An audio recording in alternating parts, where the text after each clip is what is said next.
Can you change your name? Where?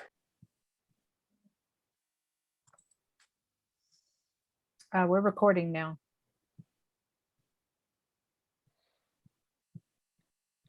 All right then.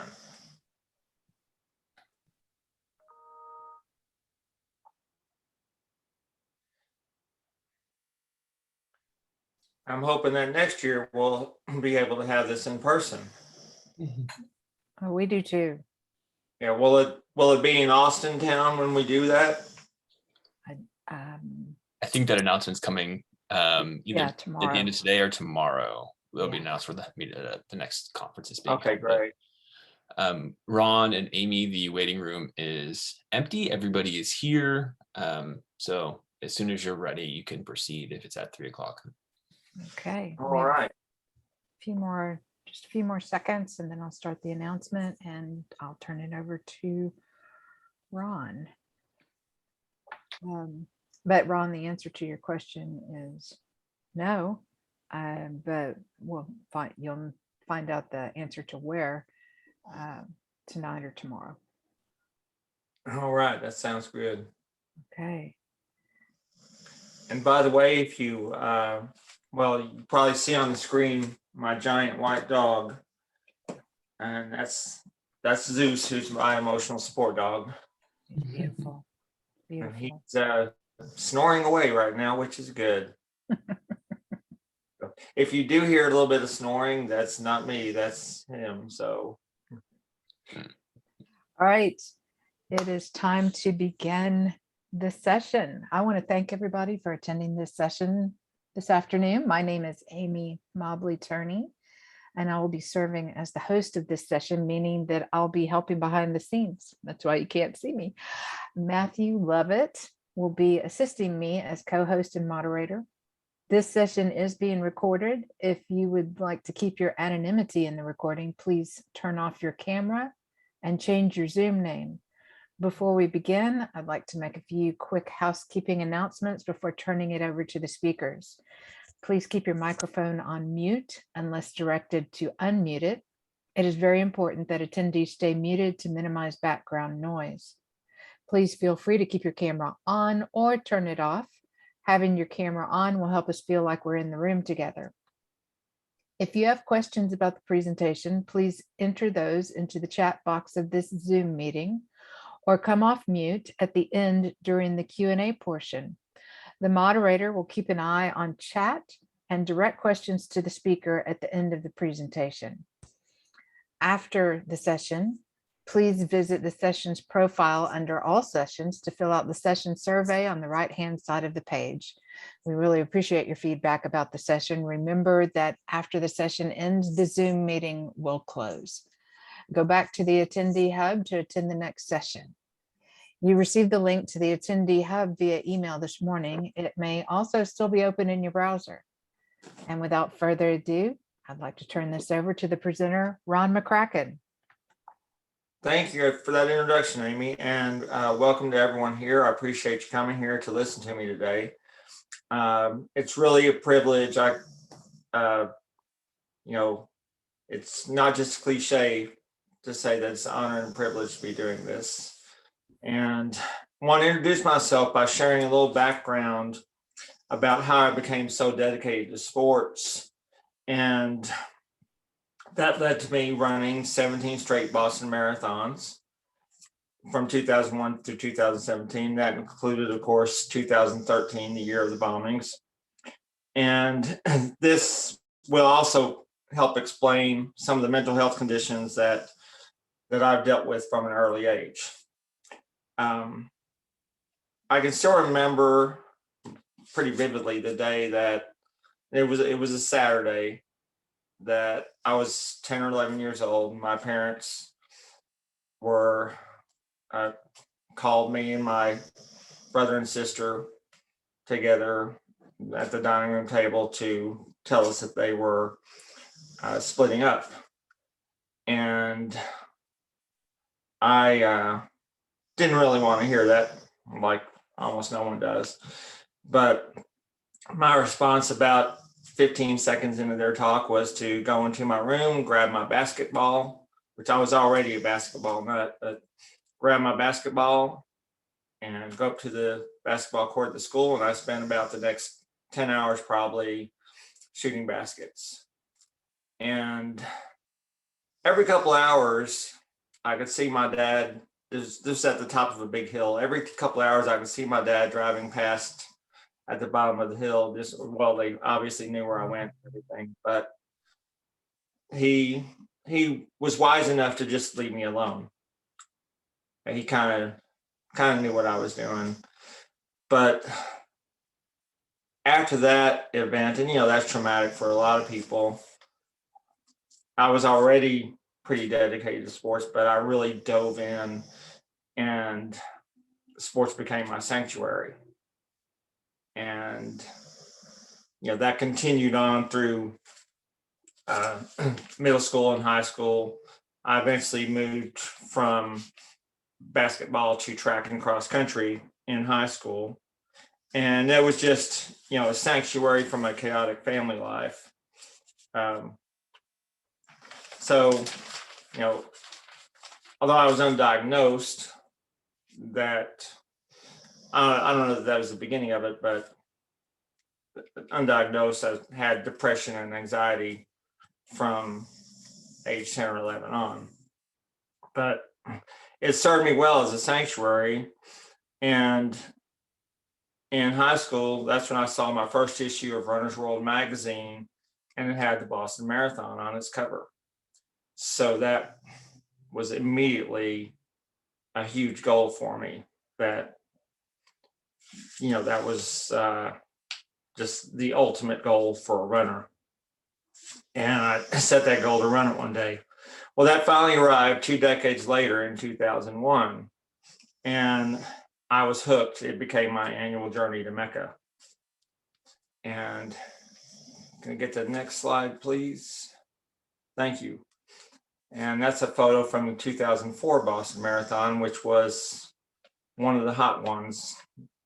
I'm rounding the corners to the finish. That's 90 degrees that day. Tough day to run a marathon. But I enjoyed a good deal of success with my running and everything, but it was a sanctuary from my real life problems. And all through the years. And as my therapist said, it kind of became my best friend. That, again, I was never diagnosed or treated for mental health conditions. So I dove into that, and I started drinking when I was 15 or 16 years old.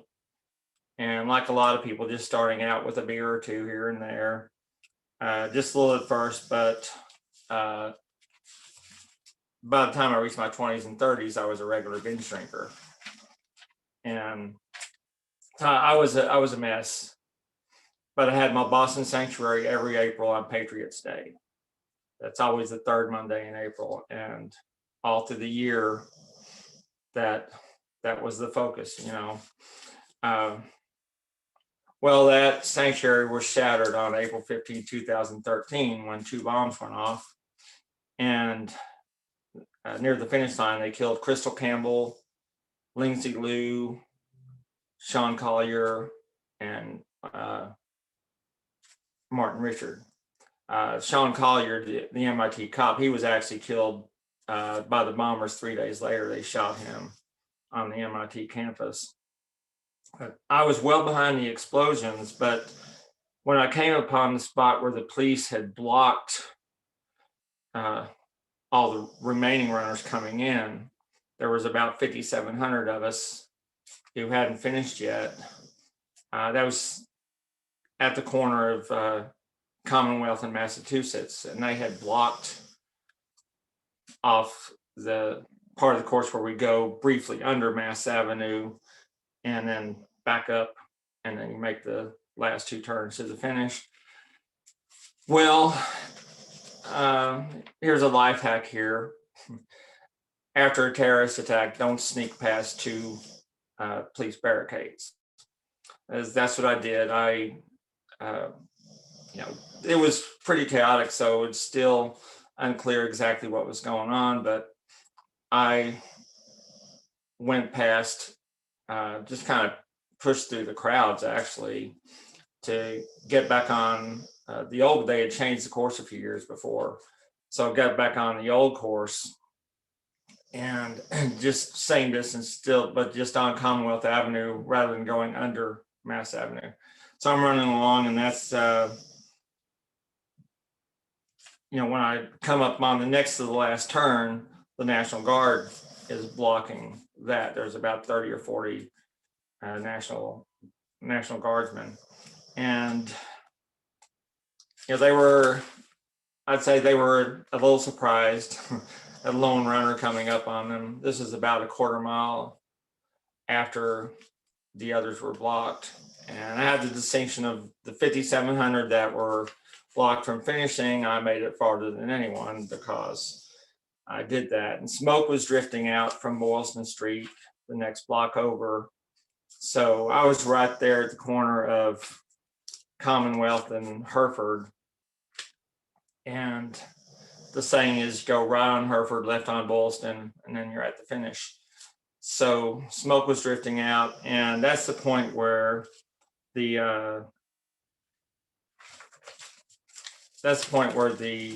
rescue convoy was driving past us.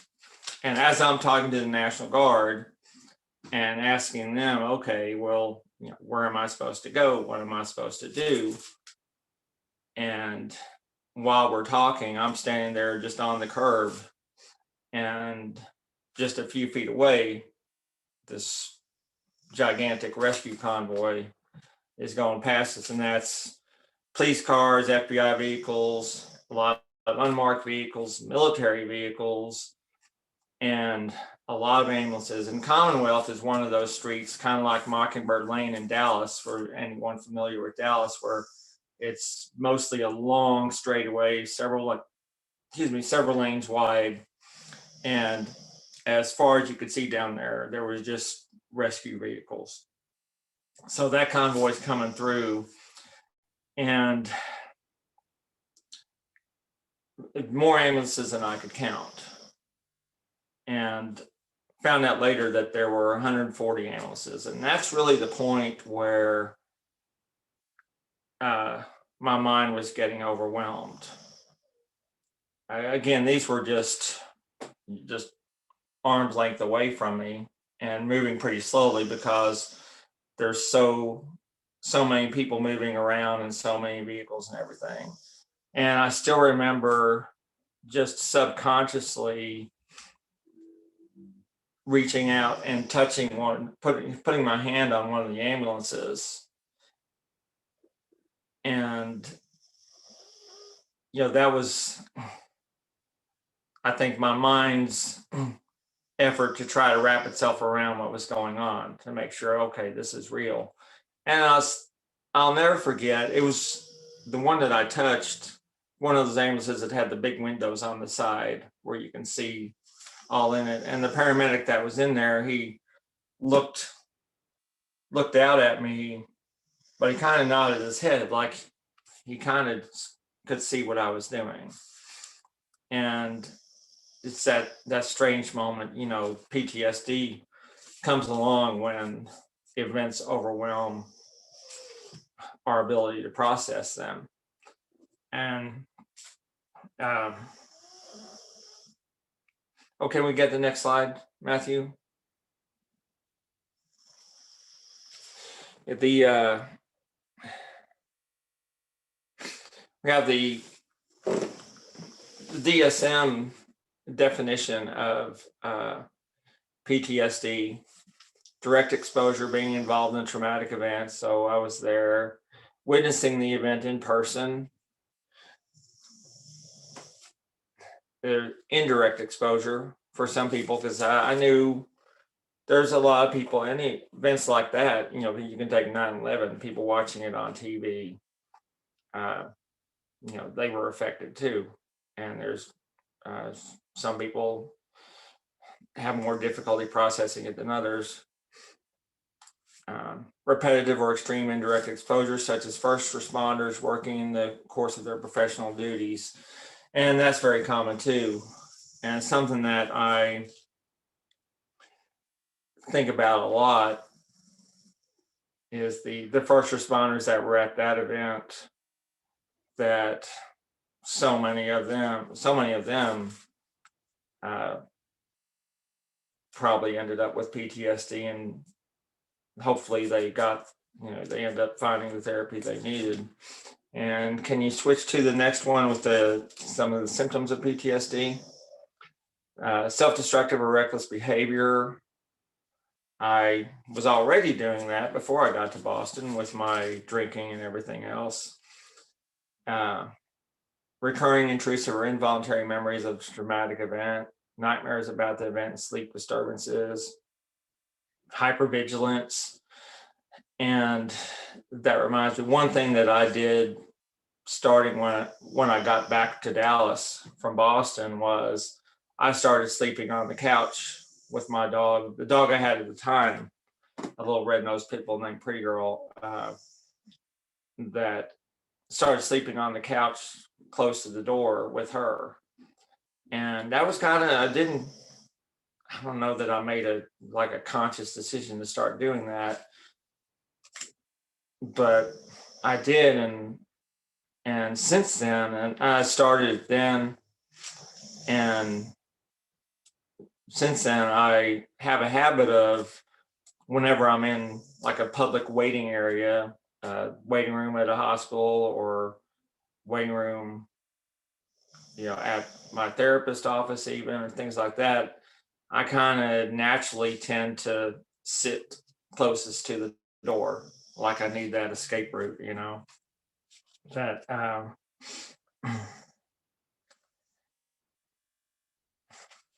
that's just that coping mechanism, I guess.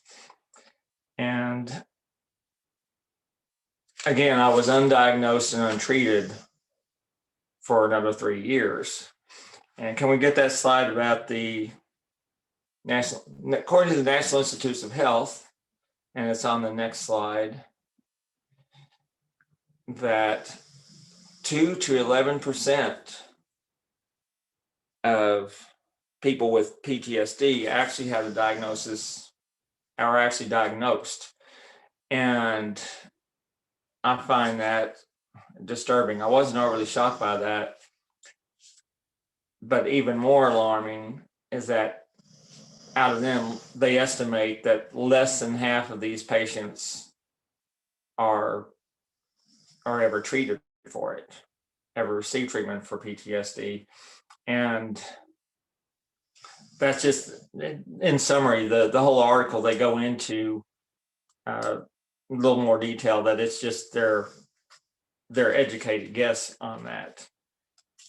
And that, that just shows how we have to change that. And NAMI and other organizations, we have to do everything we can to change that, because that's such a low number of people that are ever diagnosed, and even lower number that are treated. So we're talking about, nationwide, there's just way too many people who are undiagnosed and untreated. So, my life was rapidly changing that day.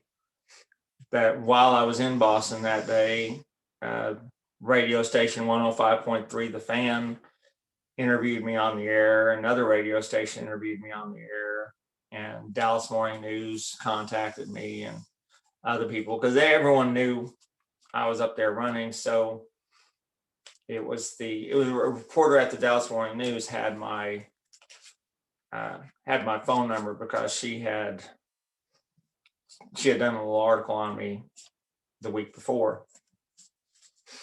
But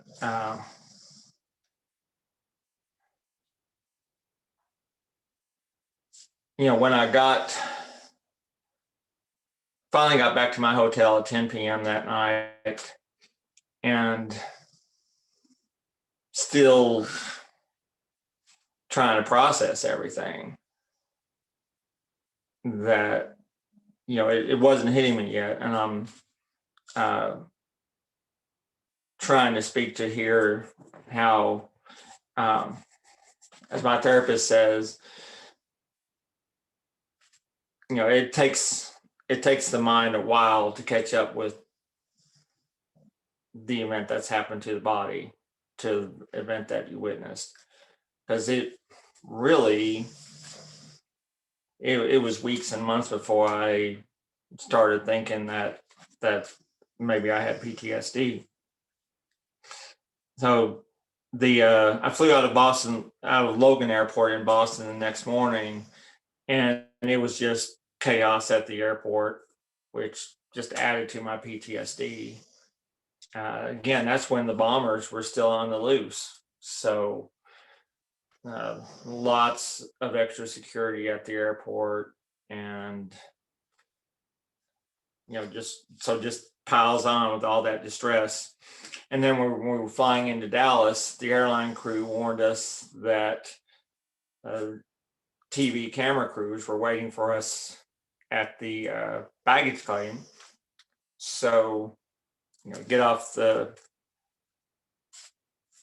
I'm still a little stunned by everything, because it's early the next morning, and come to baggage claim, and there's TV crews, which actually they were handling things very professionally, and they were very cognizant of being sensitive to people's feelings and everything.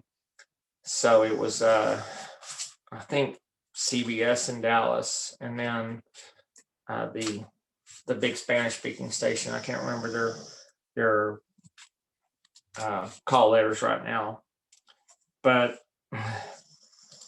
as I was interviewed by two of them, my friend Trey Garrity, he was standing off to the side to give me a ride home and to pick up Pretty Girl.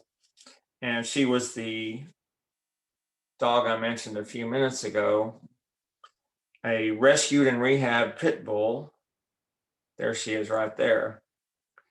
That's outside the vet's office where I had boarded her. So that was the next morning. And I was overjoyed to see her. She was already serving as my emotional support dog. She had been for years.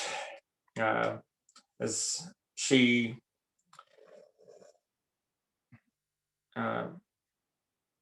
helped me get through my mom's death in 2009, and she was very attached to my mom as well.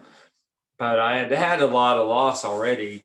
In 2005, my best friend ever, James, he had passed very suddenly and unexpectedly. And then just a few years later, my mom died very suddenly and unexpectedly. And then about a year after her, my father died. And I just didn't have any support system other than that. So after my father died in 2010, it was just me and Pretty Girl. And so we got, this unshakable bond. She really was the epitome of emotional support dog, although it was unofficial, but that's what she did. Because with that rescuing and rehabbing her, that helped us form an extraordinary bond. She came from some of the worst circumstances before she found her way to my mom's house. And she got me through those initial stages and everything.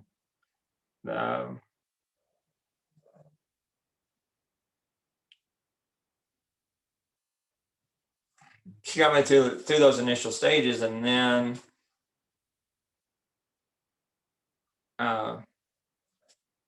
3 months after the bombings, Pretty Girl got ill, and a few days later she died. So then I was really going into a downward spiral after that. Can we show those PTSD risk factors? Thank you.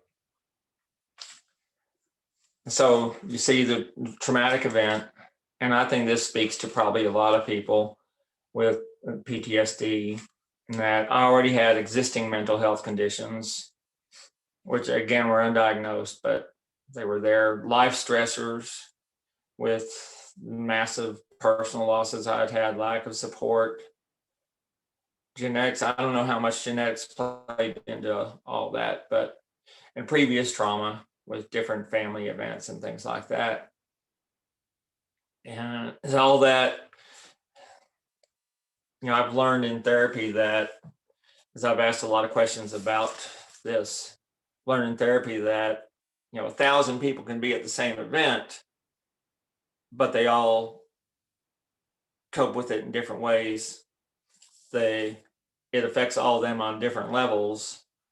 And some people are just more resilient because maybe they don't have existing mental health conditions, or maybe they have much more of a network of support. And so I won't say they escape through it, because I don't think that's the case, but they're more able to process all that. They just have more resiliency. And do we have those PTSD symptoms? Yeah. Self-destructive, recklessness, recurring memories about the event. So these PTSD symptoms, and I already had some of the self-destructive recklessness going, but I, that just worsened. I kind of doubled down on my drinking. So I was self-medicating to cope with this. And, that's where just being undiagnosed and untreated, that's where that's so crucial. I do know some people that very shortly after the bombings that found therapy. Some of them already had a therapist, so they were able to jump in right away. And with all those other things that had gone on, basically I was diagnosed with chronic PTSD. As the way I asked my therapist about that, and she said, well, I already had all these other things. Mine was a little more complicated because I had already had all these other things going on that I wasn't coping with, that I was just self-medicating and being self-destructive. And so I had much more than just the PTSD to deal with. And sometimes I call PTSD the gift that keeps on giving, because it's, it can be kind of a beast for almost anyone. So I was making a lot of mistakes as far as that goes, and continuing to be self-destructive. But there's two things that I did right, and it drove me crazy that I was one of the 5,700 runners not allowed to finish that day. So of course I set my goal that to come back next year. And the big movement that kind of started, that a lot of people heard about, was the take back our finish line. That was, whether you finished or not, that was the big theme for 2014, was take back our finish line. So I joined in on that, and that focusing on something outside of myself and focusing on something bigger than myself, that probably helped me as much as anything to survive. And because that's all I was doing at that point, was just surviving. I certainly wasn't thriving. And part of that I started doing, and I kept running every day. That was another thing I did right. I kept running every day. So finding that positive routine like that makes a big difference. And something I started doing that you'll see in a little video I have later is I started running with an American flag. And it was a one just like this, wasn't not the same one, because they wear out after a while. But a neighbor of mine had given several of these to me, because was out walking Pretty Girl one day, and she asked me if Pretty Girl was patriotic. It was the 4th of July. I remember that. It was the 4th of July. So she asked me if Pretty Girl was patriotic. Actually, she'd given me the flags a couple of years before, but I said, yeah, Pretty Girl loves America. And so she said, oh, I got these flags at the dollar store. So she gave me these flags. And I started running with them. And something that was unintentional on my part that I just didn't consciously think about it. I was just doing it. It was kind of a security blanket for myself, kind of just something that I did just to make me feel better. And it did. But whenever I left my flag at home, there were neighbors. I was living right next to White Rock Lake at the time. There were neighbors around the lake and at my apartment complex.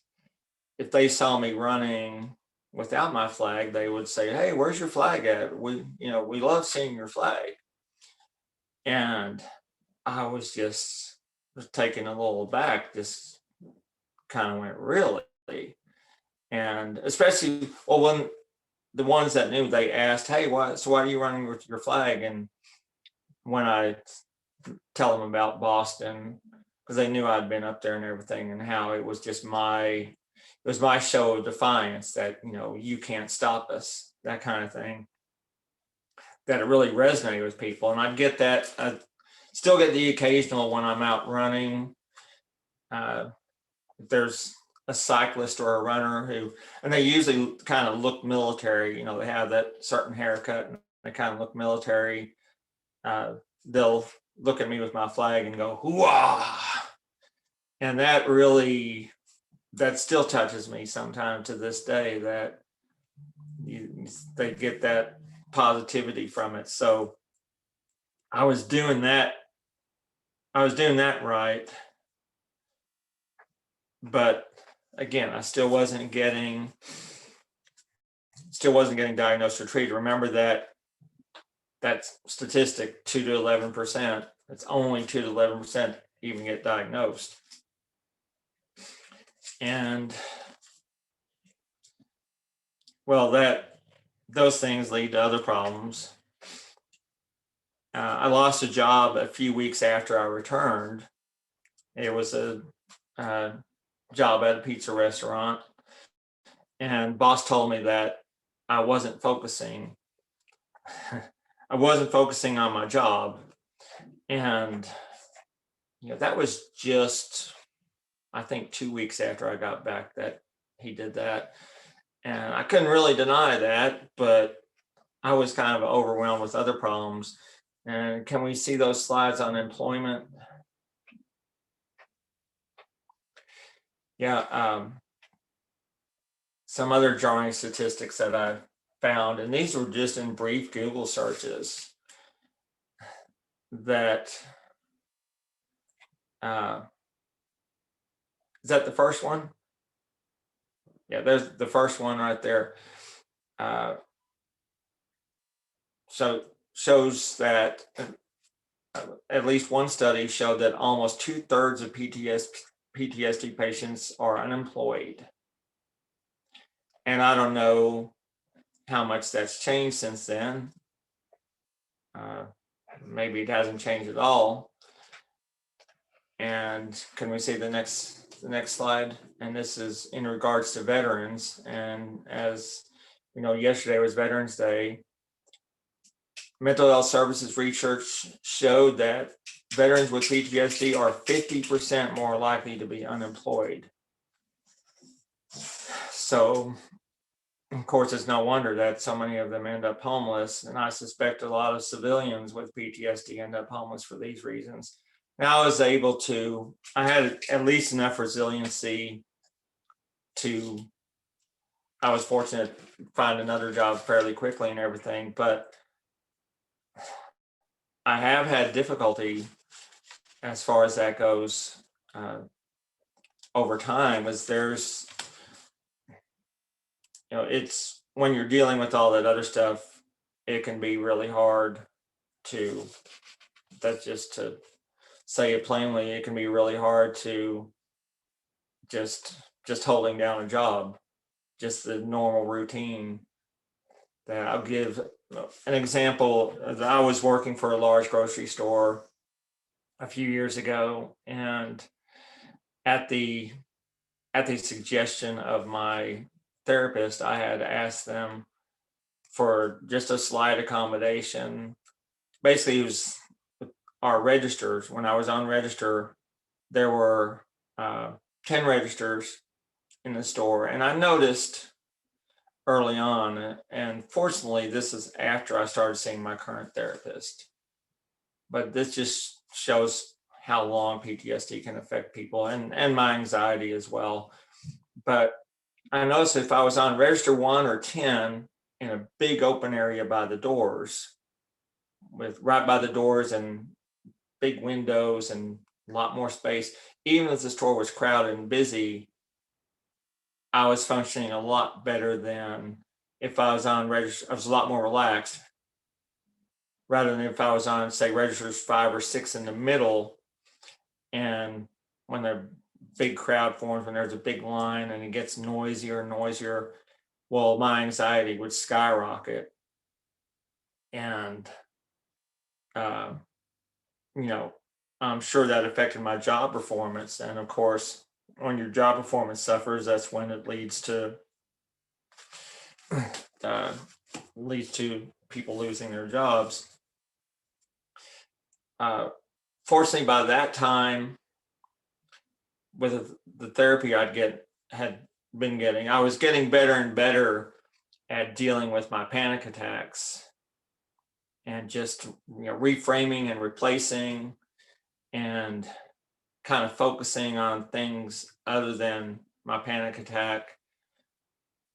That I decided to one very busy Saturday, I decided to go ahead. I counted my panic attacks, and I like to say I faked my way through 6 panic attacks that Saturday. And by faking my way through, actually, I was employing some good coping skills, just focusing on talking to people while I was at the register, ringing them up. Just, hey, Bob, how about that Super Bowl, or just whatever, just small talk. But it's that thing and just kind of distracting myself from it. So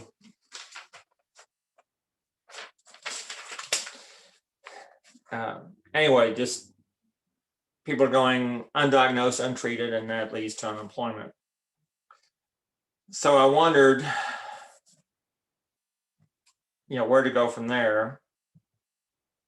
But, I was looking forward to returning to Boston in 2014. During this time, I did have suicidal ideations, and they were frequent enough that I was trying to find help, but I was falling short on that front. Well, we just forged ahead. A lot of us, myself included, we just forged ahead and looked forward to the 2014 race. And the day before the 2014 race, I was laying yellow daffodils at each bombing site. And there was just as my tribute, there was an Associated Press photographer named Matt Rourke who was there at the finish line. And there we go. He was there at the finish line the day before the race, and just asked what I was doing. And I explained to him that, this is just, I was there last year and wasn't allowed to finish. And this is just my tribute to Boston. And you can see the yellow daffodils there that I laid. That picture was taken at the second bombing site. And there I have my flag that I was running with every day by then. And of course I took it to Boston with me. And that was just such a thing by then. And running with that flag on race day, the crowds went nuts. There's huge crowds in Boston. But that picture right there, that went viral. And it was also on the front page of the Dallas Morning News with the big headline that had a quote from me, as "You can't stop us." And it was a Dallas Morning News, Taiwan News, uh, Fox Sports Canada website, cover abcnews.com. It went truly viral. There are just thousands of publications and websites around the world. Even a few years later, as recently as just a couple of years ago, I still see that picture popping up and getting used. So I felt that momentary triumph that, and we crossed the finish line that day. We reclaimed our finish line. Felt that momentary triumph. But then, come back to Dallas and you're faced with the reality again of dealing with my PTSD and my depression and my anxiety and all that, and searching for help. I applied to be in this clinical study that it was a clinical study on antidepressants. And I thought, well, this could be good because there's like a weekly check-in where it's not really a counseling session per se, with a real therapist and everything, but you kind of check in every week or 2 weeks and you're trying these meds. And I was trying to get into that because I thought, I could get a little stability going with this. And of course, clinical study, you get a little bit of money too, not much, but a little bit. Well, the doctor in charge of the study, when he interviewed me, he turned me away. He turned me down for the study because he suspected that I probably had PTSD, which he was correct. I found out a couple of years later, but that was very distressing because I was really just grasping for help by that point. And I'll never forget I was about a 30-minute drive from home that day. And I was just stunned that I was being turned down for that. And, I'll never forget that drive home that day. I cried all the way. I cried most of that night because I just didn't know what I was going to do after that, because I knew by that point, I was on my own without Pretty Girl. As I searched for help, 2015, the surviving Boston bomber, he was convicted and sentenced. But even after he was convicted and sentenced, I still had this anger towards him, this extreme anger and a thirst for revenge that was so bad that I felt bad about it. I felt bad that I could hate someone that much.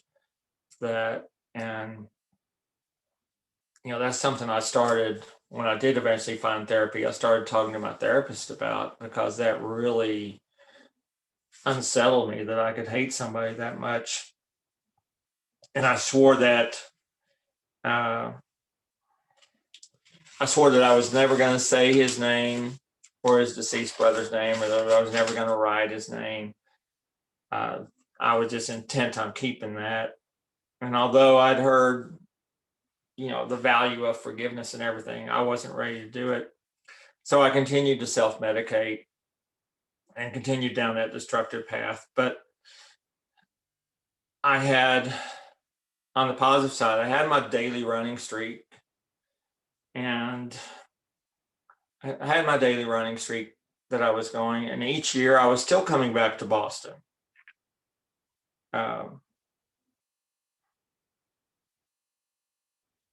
I was still coming back to Boston, 2015. A few months before 2016, a friend finally referred me to a psychiatrist that she had been seeing. And it was late 2015, maybe January 2016, that I finally started seeing someone, and that temporarily slowed my downward spiral. He prescribed Wellbutrin for me, and had a weekly session with him. And also there was a weekly support group of his patients that met, and I usually went to that support group. Now, he helped me out by initially just saying, he'd work with me, initially letting me in for free, but then saying, then we'll work on pricing and everything else. So, that, again, that slowed down my downward spiral, but that only went so far. After a while, I could see that I wasn't progressing, and I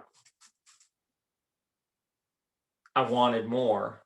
As the months went by, I was getting frustrated. I didn't feel like I was progressing because I was asking for tools. I was asking for coping tools like the ones I used later on with my description of working in that grocery store.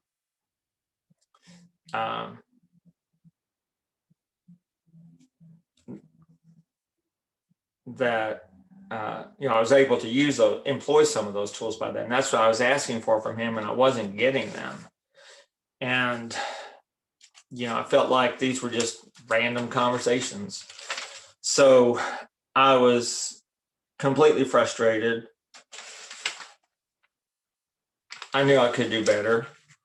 And so I just quit everything. I dropped the therapy.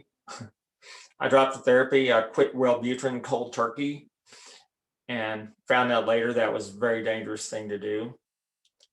And here we have, when a therapist is not right for you, and it reached that point, that third one, has nothing to say to you that's helpful or comforting. The fourth one doesn't make you feel heard or understood. Those were big right there. That it's a big sign you don't have the right therapist. When this was on a weekly basis, I was leaving not only the support sessions with his other patients, the group support, I was leaving our individual sessions more upset than when I got there. And, for someone who was having great difficulty coping, and I was having more and more frequent suicidal ideations, that, random conversations about Jerry Jones weren't helping me. That's not what I was coming there for. So I left all that. I was on my own again. And that reminds me to say one of my favorite sayings is, recovery is not a linear process. And that's whether you're dealing with an addiction and or a mental health condition. And, those almost always go hand in hand. I think you rarely have one without the other, with mental health conditions and addictions. So, to continue with my drinking and everything. But I'll say right here that going it alone, both at the beginning of it and at this point, that was a mistake on my part. That was a mistake to do that. And of course, I was just doing whatever I could with the knowledge that I had. But along with that going it alone and that whole thing of trying to tough it out, because I learned from my personal experience that dealing with PTSD, it has nothing to do with how tough you are.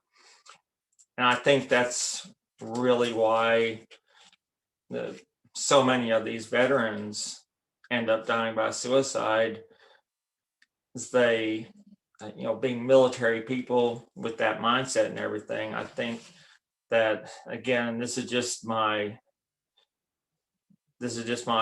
personal theory, but I'll stand by it in that they're trying to tough it out. I remember seeing a Facebook post about someone they knew who was a veteran with PTSD, and they were saying, "Oh, well, he's tough. He'll be fine. He's tough." And I was like, "Oh my God, no, that's not it at all. That's not it at all." Well, I made it into the 2017 Boston Marathon, and this is yet another point where the Boston Marathon made a huge difference in my life. It was a hot day, so I was in the medical tent after the race because I was just kind of feeling woozy, not anything life-threatening, right? But I was just kind of woozy, so I went to the medical tent just to get my vitals checked, and I was talking to the nurse in there, and she was asking me about my Boston experience and everything. And of course, the 2013 race came up, and we were talking about that. And as we were talking, there was a man walking by, and he stopped to listen. And it turned out that it was Dr. Jeffrey L. Brown, sorry. And he has been the official psychologist of the Boston Marathon for many years. And he heard enough of our conversation. Or first, he just whispered in the nurse's ear, but then I found him before I left the medical tent. He had told her and he told me that I needed to get back in therapy. He heard enough of me talking about the bombings that he could tell it was still having this horrible effect on me, that I was still, on that self-destructive path and everything. So when I got back, to Dallas, I started searching again. I very temporarily got back with my previous therapist just to, again, slow this downward spiral. But, again, with a key thing here with lack of money and lack of insurance, it's, hard to find effective therapy. Now, at that time, I didn't know very much about NAMI at that time, 2017. But I learned later, to have more resources. And I think NAMI has a bigger footprint now. And seems like each year there are more resources. But I was still in that. And it was only through a friend of a friend referred me to the Pastoral Counseling Center in Dallas, which is now Center for Integrative Counseling and Psychology. And that's where I finally found my current therapist. Admittedly, I was scared before our first session, and she eased my mind. She just, because I told her, well, I don't even know where to start. There's so much to go over. Things I've touched on today were just the tip of the iceberg. And she said, well, what do you want to talk about today? What's important to you today? What's on your mind? What's at the very top of your mind? And that's really when I could see pretty quickly within just a few weeks that I'd found the right therapist. And there we have signs you found the right therapist. They're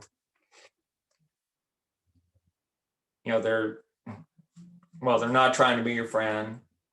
My therapist gives me homework on a regular basis. They ask for feedback and actually listen to it.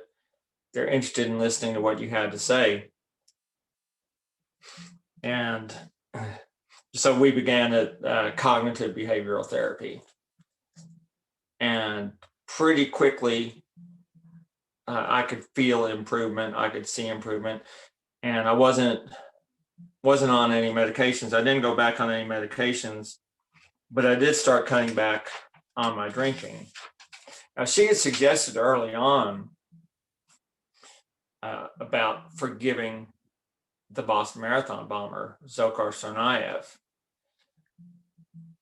She had suggested that early on, but it's like I told her that has to be organic. That to me, it has to be organic. You can't just say it if you don't mean it. So, I was making steady progress. I'd cut back on my drinking. I hadn't totally stopped, but I cut back on it. And do we have that forgiveness slide? Yeah, I like this. How to forgive. Forgiveness is taking the knife out your own back and not using it to hurt anyone else, no matter how they hurt you. And that was just a huge leap for me. I still hadn't reached that point, but I stopped drinking on May 7th, 2019, just over 2.5 years ago. And I noticed within just a few weeks that I had more clarity in my thinking, that I felt better physically, but also I had more clarity in my thinking. And that really helped me move forward in my therapy, helped me progress. But I was still, I still felt like I had this enormous weight on me. But with my clearer thinking, I started my mental health podcast, and on the website for this session, it's listed. I started my mental health podcast in July 2020 and started making YouTube videos relating to mental health. And it was while I was making one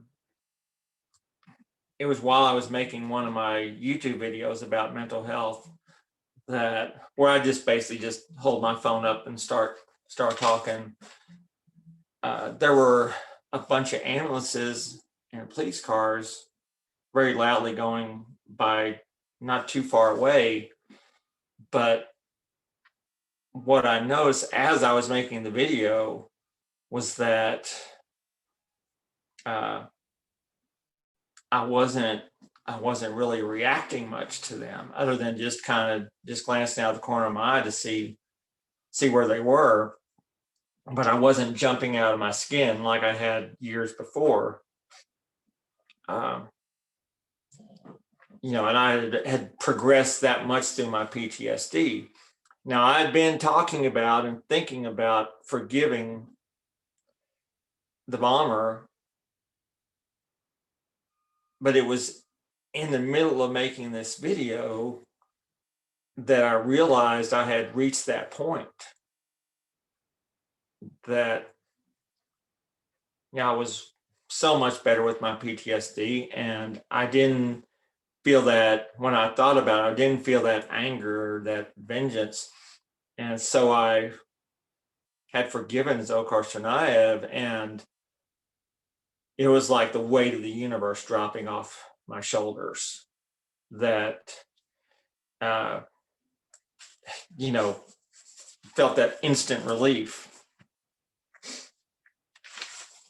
And it is that thing of, I'm reminded of that. There's that old saying about,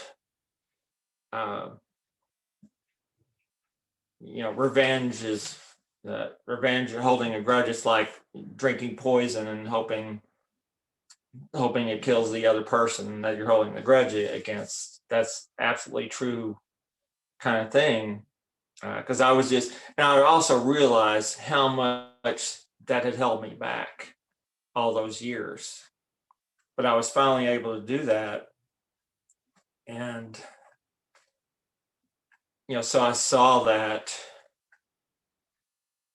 just that I could see and feel that progress. And it was just an amazing moment. I'll never forget that in the middle of making that video. And I have a favorite quote from Nietzsche. Hope I'm pronouncing that name right. Throw roses into the abyss and say, here's my thanks to the monster who didn't succeed in swallowing me alive.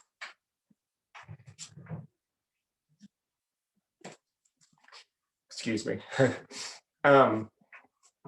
Sometimes these things hit you in unexpected times, but you know, I had made it through that journey. That it's always ongoing. I still see my therapist. I'm seeing her on Tuesday coming up. But knowing I made all that progress, just you know, is an amazing thing. And in a few minutes, if we can see that picture of Zeus, this video I'm going to introduce in just a minute here. That's Zeus, who's my current emotional support dog. And I found him. He's a rescue, of course. I always do rescue. Found him in 2014, and he immediately jumped right in and helped me get through all this stuff. And the video, he's not in the video. You can't see him in the video that I'm going to show, but plays a key role, because while I'm being interviewed, and that was from 2015, this video I'm going to show. So pre-therapy, I was pre-therapy there. He's laying at my feet. He's basically laying, he's 100 pounds. He's laying across my feet while I'm being interviewed. And that just enormously calmed me. It helped me just deal with the whole thing. And it went pretty smoothly, you'll see. So I will make it back to Boston one day. It's been a couple of years since I've been up there, but you know, lots of memories there.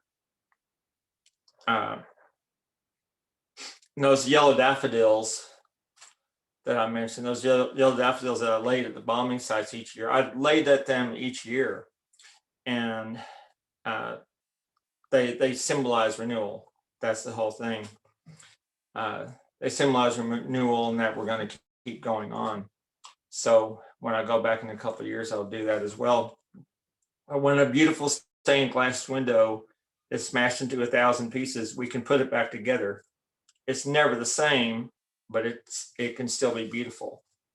And that's how I view my PTSD recovery journey, or anyone that goes through recovery.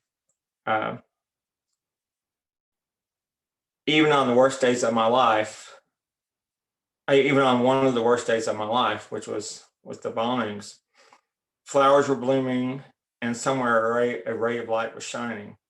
I just couldn't see it in all the darkness, but I can see it now.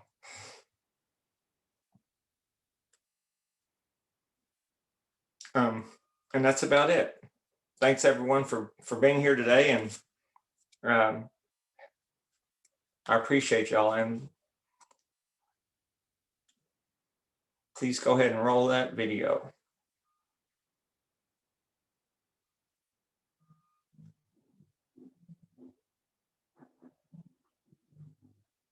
Do we have audio on that? Dallas, there's a runner who helped take back the finish line last year and is determined to do it again. Year since the bombings at the Boston Marathon, an event that draws 500,000 spectators every year. On April 15, 2013, 3 people were killed and more than 200 others were injured. But in Dallas, there's a runner who helped take back the finish line last year and is determined to do it again.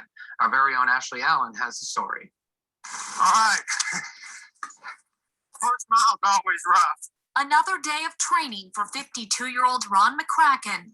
It's usually at least 3 or 4 miles a day. And when he says a day, he means every day. Today's going to make 5,758 days in a row. Nearly 16 years of running. His rule, it has to be at least a mile. But as he gears up for his 15th Boston Marathon, it's no longer about the distance, especially when he remembers that tragic day.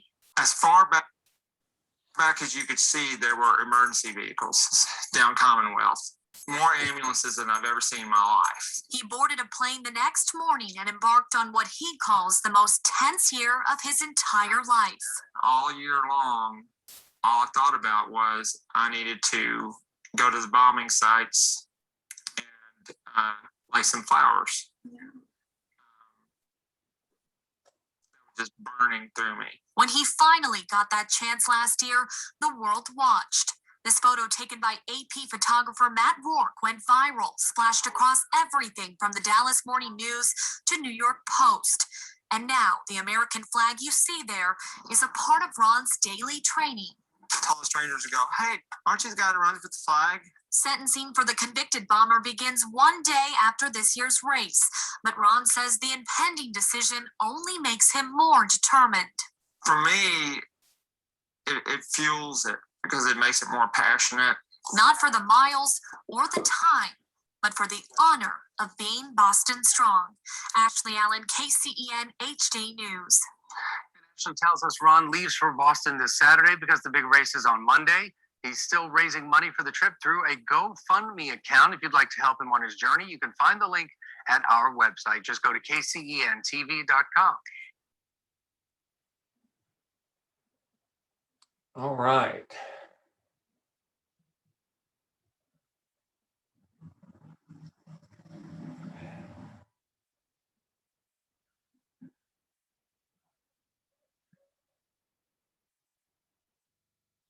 Thanks for showing that. All right, Ron, this is Matthew with NAMI, Texas. I'm looking at the chat and I don't see any questions. Of course, a lot of applause and gratitude being shared for sharing your story. I appreciate that. That means a lot. Yeah, so if anybody in the audience does have any questions, please feel free to drop them in the chat and I'd be happy to relay them to Ron. Yes, please do. I would love to. I would love to share anything that I can to help people.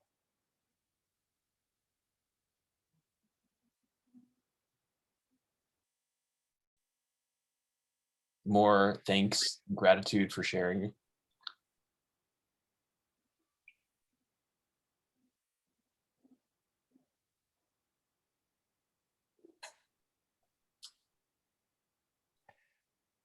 Oh, also, if oh, here we go. Ron, would you tell the version of you in 2015 who was struggling? What would you tell the version of you who was struggling in 2015? I would tell the version of me in 2015 to absolutely prioritize, number one priority of finding some therapy. Although I was trying to in 2015, I had more of a priority. Drinking was a higher priority. Drinking and being self-destructive was a higher priority. And I would tell that the 2015 me to make finding therapy a higher priority than running, make it a higher priority than the Boston Marathon. And also, I would tell the 2015 me to stop drinking as soon as you can. And also to forgive Zokar Sanayev.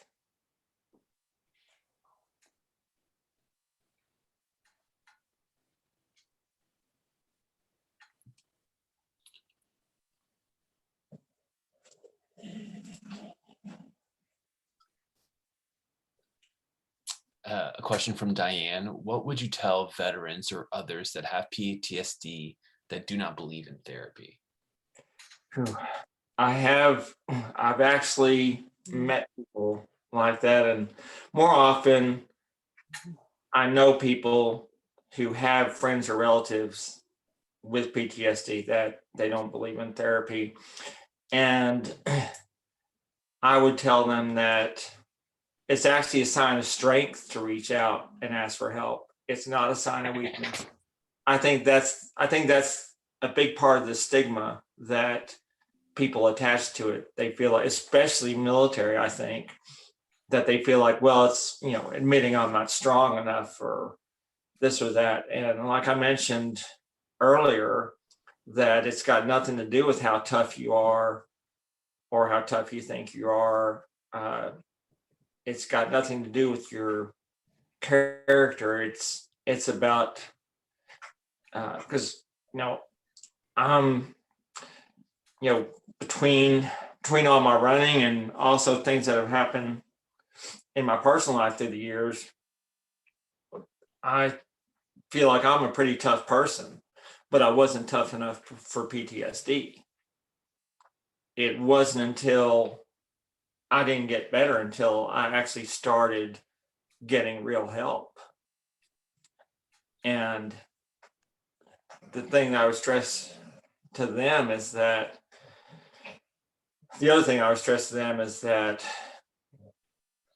you deserve better than that. That this is your life. You're playing with your life. This is a life and death thing. And so not only can you survive when you get help, you can thrive. Because I was surviving for several years there, but I wasn't thriving. And there's a huge difference in those two. And so that's what I would tell them. Yeah, and the stigma is a very real thing. Yeah, and you're welcome. Ron, and this is, as a running enthusiast myself, this question is coming from me. What is your next race, or what is your plan for running going forward? I'm looking at, right now I'm in a stage of my running, especially since back in May I had hernia surgery, and that I didn't run for 40 days. I ended my nearly 22-year running streak at that time. And I didn't run for 40 days after surgery. So my goals going forward, I'm looking at doing the turkey trot Thanksgiving morning, because I live here in North Oak Cliff, so it's just a short streetcar ride into downtown. I'm looking at doing turkey trot Thanksgiving morning strictly for fun, because I know I'm going to run slow. And after that, I'm thinking about, I think it's second week of December, Dallas Marathon. They also have a thank you page. They also have a half marathon. So I initially was thinking about running the marathon, but I would like to run the half marathon. It's more real. Let's put it more realistic to run the half marathon. And then looking at Cowtown Marathon at the end of February. I think I can actually be ready for the full marathon. And then that's when we start thinking about going back to Boston again. So targeting long-term goal is April 17th, 2023, Boston Marathon.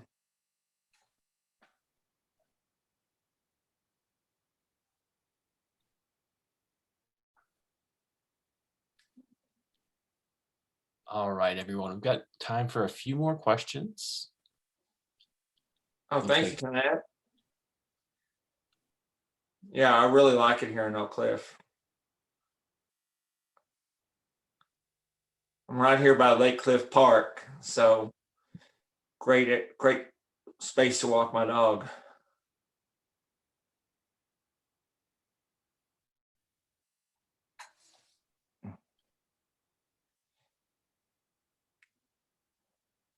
Yeah, definitely.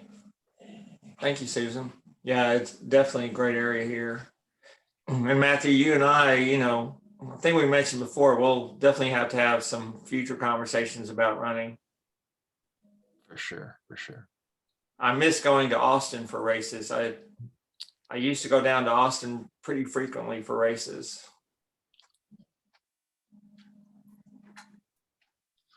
All right, everyone. Well, it's 4:12. Oh, we have a question here. Yep. Other than your therapist, counselor, and psychiatrist, who else in your life do you count on for support? Well, other than my therapist, because she's the number one, but outside of that, Zeus, who is preoccupied right now with doing dog stuff, but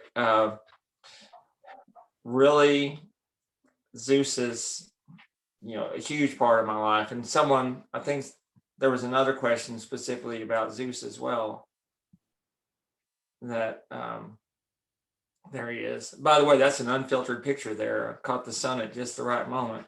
the amazing little picture. But I mean, that's a lot of it right there. That I just, other than that, I focus on my running. Again, right now, definitely a non-competitive stage of my running right now, but it's like I've told people for years, running is free therapy. And I'm sure that that was absolutely critical for me just to survive to get to where I am now. That just having that routine and having those things outside of myself as well, and things that are bigger than myself. Um,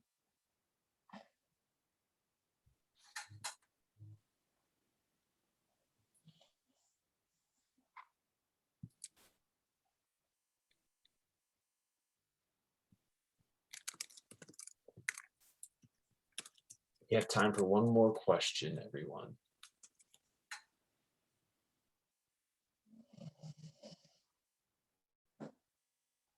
Actually, we've had some really interesting questions. I really like what people are asking me.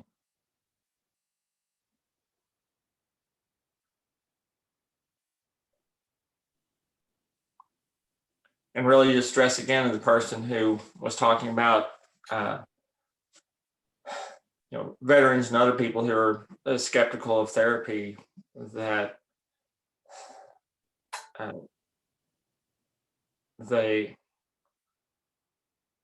I really strongly suggest to anyone they should try it.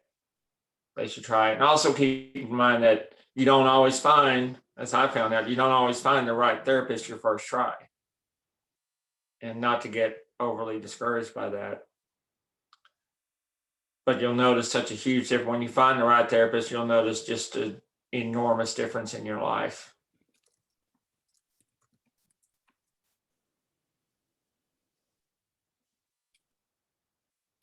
Well, thanks, Diane. Matthew, did you see that? I did. I am in no kind of shape to be running the Boston Marathon. We could do a charity team. Oh, you mean just finishing the distance? Both. Both. Okay. Yeah. I got you. Yeah. Well, that's something else I learned too. Especially with marathons, they're a lot more enjoyable if you're in shape to run them. Well, everyone, we have come to the end of today's session. Thank you, Ron, so much for taking the time to share your story with us. It was really inspiring and really impactful. And I'm certain that people walk away with some valuable information for themselves or for their loved ones. I really appreciate your time. And we look forward to hearing more about your running journey going forward. Well, thank you, Matthew. That really means a lot. And it means a lot to me that everyone who showed up to listen to me today and ask some very meaningful questions and everything. It just, this whole experience, this whole journey has been very cathartic to me. And that's something I found out sharing my podcast and videos, that in, trying to help other people, it's helped me as well. Excellent. Well, thank you so much, everyone, for coming today. Really appreciate your time and attention. Please, after you jump off today, return to the conference hub, check in and see when the next session that you're going to attend is, and continue to participate. We will be having the awards ceremony tonight, and the events will continue into tomorrow and early afternoon. Thank you again, everyone. Have a wonderful day, and we hope to see you in our next sessions. Terrific. Thanks, y'all.